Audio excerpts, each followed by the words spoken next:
Assalamualaikum warahmatullahi wabarakatuh. Perkenalkan, nama saya Anand Antariksa dari TNI dengan NPM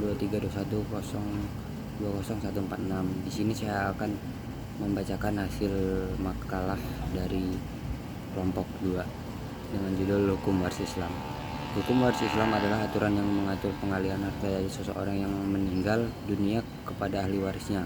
Hal ini berarti menentukan siapa-siapa yang menjadi ahli waris, porsi bagian masing-masing ahli waris, menentukan bagian harta peninggalan dan harta warisan yang diberikan kepada ahli waris. Unsur-unsur hukum waris Islam. Yang pertama, pewaris. Pewaris dalam orang yang pada saat meninggalnya beragama Islam, meninggalkan harta warisan dan ahli waris yang masih hidup. Istilah pewaris secara khusus dikaitkan dengan suatu proses pengalihan hak atas harta dari seorang yang telah meninggal dunia kepada keluarganya yang masih hidup.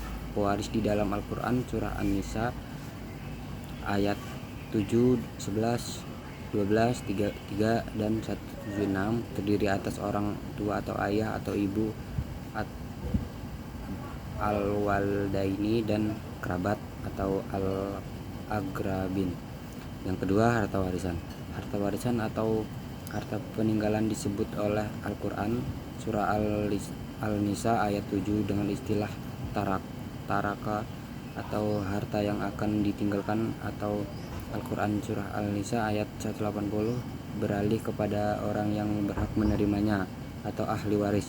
Taraka yang disebutkan oleh Al-Quran surah Al-Nisa ayat 11 dan 12 yang kemudian diterjemahkan sebagai harta peninggalan terdiri atas benda dan hak-hak yang pembagiannya dilakukan menurut bagian yang ditentukan sesudah ditentukan pembayaran atau utang dan wasiat pewaris. Sisa harta sesudah ditunaikannya berbagai kewajiban tersebut itulah yang harus dibagi-bagi oleh para ahli waris sebagai harta warisan. Yang ketiga, ahli waris. Ahli waris kerabat atau nasab terdiri atas anak, ibu, ayah, duda, dan janda, saudara, ahli waris pengganti. Asas-asas hukum waris Islam. Asas ijbari. Asas yang terdapat dalam hukum kewarisan Islam ini mengandung arti pengalihan harta seseorang yang meninggal dunia kepada ahli warisnya, berlaku kepada sendirinya menurut ketetapan Allah atau digantungkan kepada kehendak pewaris atau ahli warisnya.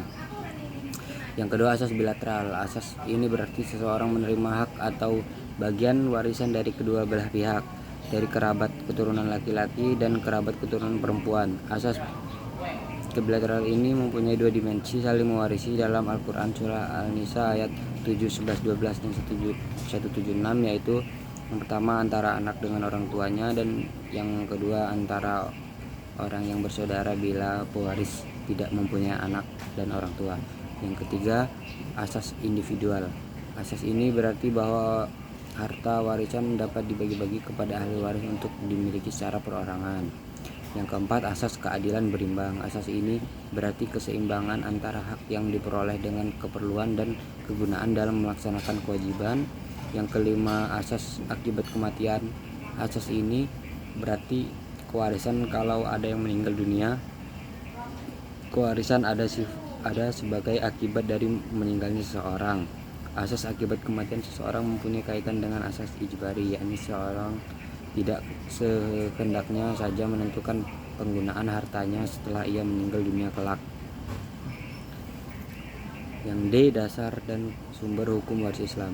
Dasar dan sumber utama dari hukum Islam tentang waris adalah nas yang terdapat dalam Al-Quran dan sunnah Nabi. Di antaranya yang ayat Al-Quran surah An-Nisa ayat 4-7, bagi